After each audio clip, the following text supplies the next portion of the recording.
Prompt number 19, window to the world. What does your character see through the window? Write it up in the first, second, and third point of view. There's already a distance, right? Because you're looking through a window. For example, if I'm on the street and looking into a bar and I see a guy, I know him, his name's Tony, and I'm kind of sweet on him. Let's take that information and write it up first, second, and third. And I was surprised by what I found. I watched Tony for a few minutes before I went inside. He sat at the bar, so I only had his profile. He was as handsome as I remembered. A big man, broad and tall, a winner for sure. Second person. You watch Tony for a few seconds before you go inside.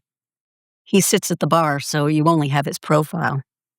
He's as handsome as you remember. A big man, tall and broad, a winner for sure. And then third person. She watched Tony for a few minutes, few seconds before she went inside. He sat at the bar, so she only had his profile. He was as handsome as she remembered, a big man, tall and broad, a winner for sure. I was surprised at how I wanted the second person. I can just imagine her on the street, and she is thinking to herself, you watch him. You know what it's like. You know. There's an immediacy, an urgency about it that really worked for me.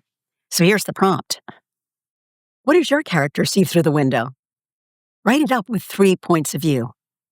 I really am going to be interested in which one works for you under this very particular situation where there's already distance between the character and whatever it is that they're seeing.